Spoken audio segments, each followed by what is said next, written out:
Well, thanks for checking out my latest lesson on playing sixths and thirds over a minor key. Um, I wanted to get this video out a couple weeks ago, but life got in the way as it sometimes does. But here we are.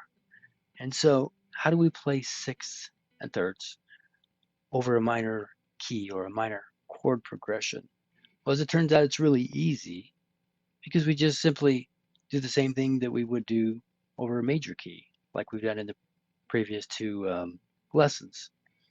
Um, we just play the one and the three out of each chord. So you might ask, like, well, what are the chords of the minor key?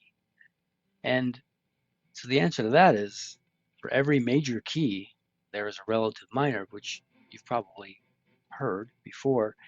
And so what that means is each set, so for example, G major and E minor, or it could be C major and A minor, or D major and B minor, those sets, each of those, they actually have the same exact chords and the same exact scale notes um, available to them.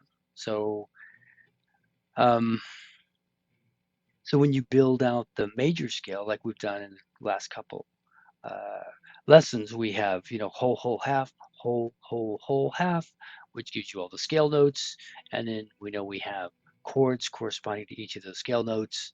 We know that the 1, 4, 5 are major.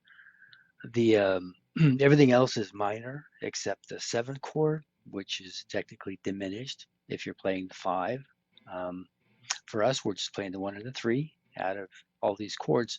So anyway, what we have there is the same exact scale notes, same exact chords are available for G major and E minor.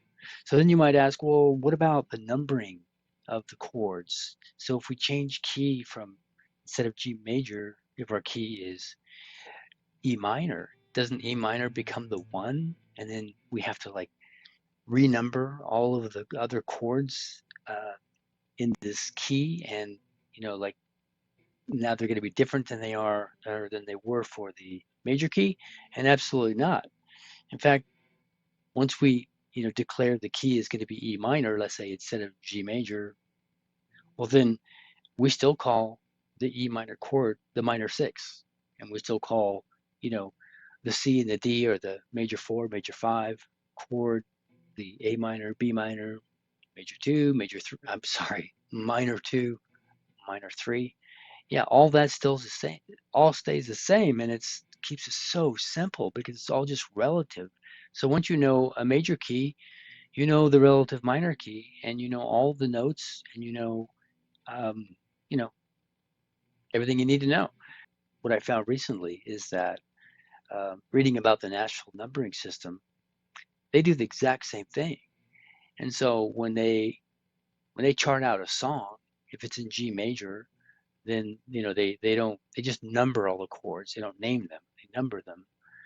Um, and then if a song happened to be in E minor instead, then they're basically going to call all the chords the same number. So the E minor, even though that's now the key or sort of the root or the home base, you know, um, it's still the six minor chord. The A minor is still the two minor, and B minor is still the three. C and D are the four and five, major four and five. So, if the Nashville pros, if that's how they do it, we should be doing it the same way. Absolutely. And it keeps it so simple. So then you have to ask, well, then something changes. If we change key from G major to E minor, then, what's changing? And, what's changing is our tonal center. So our tonal center or our home base, if we're playing in G major, it's a happy feel, it's kind of an upbeat feel. And throughout the song, we're going to be wanting resolving back to the G major for sure. But if the song is in E minor, whole different mood, deeper, more emotional, deeper, darker, what have you, and a different mood, but also we're going to be resolving back to the E, not the G. Um, and so one of my favorite ways to demonstrate this is with this. this pentatonic shape up here on the 12th fret. So is it major or is it minor? Well, it depends on the key. So let's say we're in, let me change my bridge pickup here, a little more volume. So let's say we're in E minor.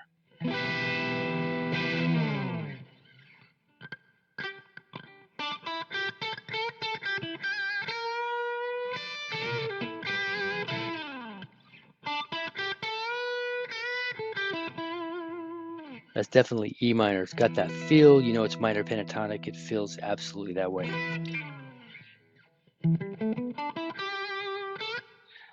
Now let's change to G major. So we want to like get rid of the E minor, forget about E minor.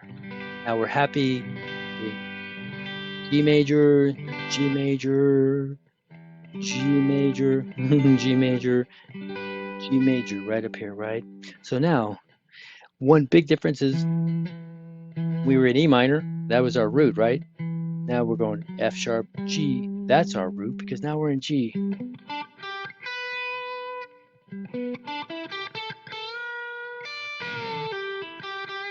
There's a G right there.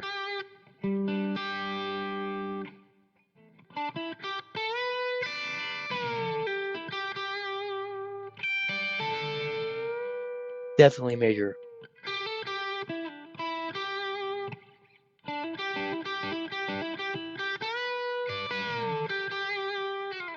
So you can just hear and feel the difference. So I think it's safe to say most songs are either in a major key or they are in a minor key. But some songs, like Comfortably Numb, actually switch between the two, the major and the relative minor throughout the song.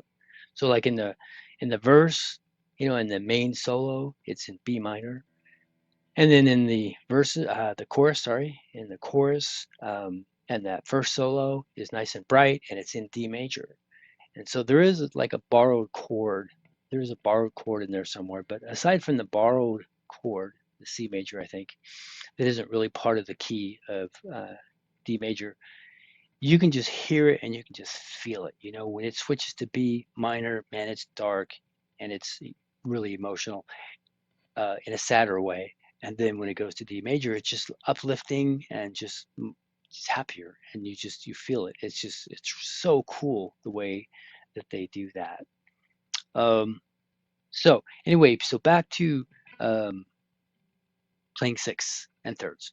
So now that we got the relative major minor out of the way, it's really good information that'll help you way beyond just playing sixths, obviously.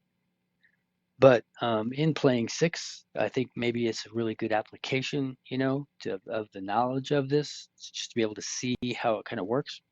And so our, let's see back here, our backing track that we're going to play over here is in E minor, of course. And so the chords are E minor, right?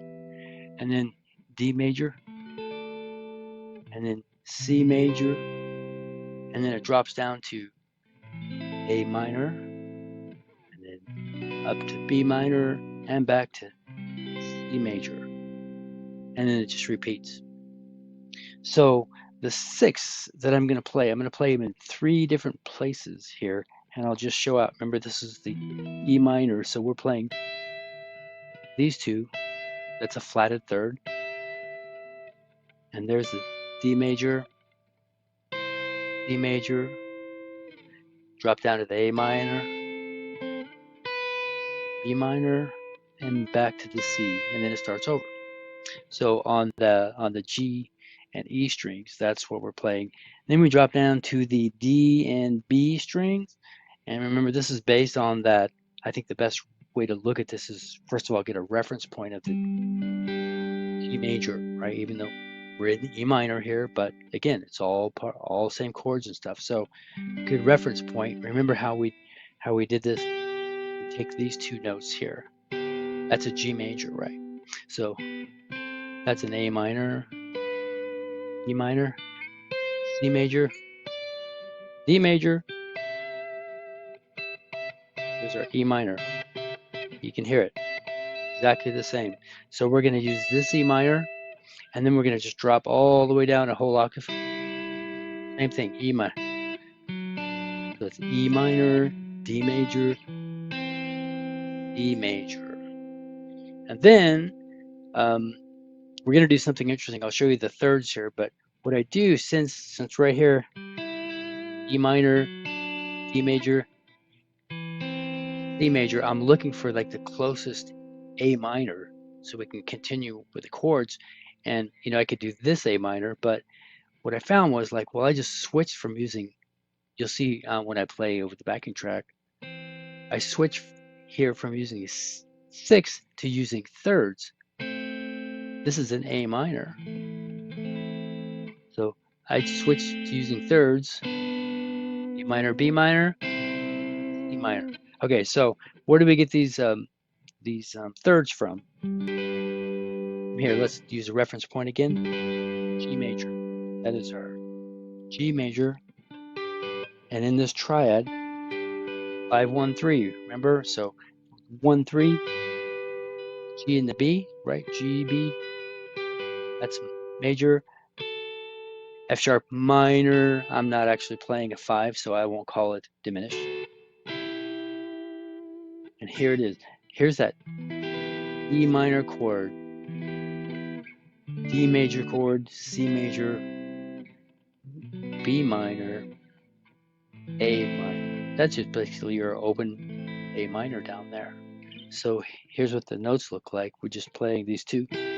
That's E minor, D major, D major. Get a B minor, A minor. So that is basically it. So now, yeah, now we'll just play. I recorded this previously, so I play over this backing track, and I did have the use my bridge pickup with a little bit more gain, just because it's kind of a more grittier, you know, feel in this E minor chord progression. So that's it, man. Let's get to it and play over the backing track.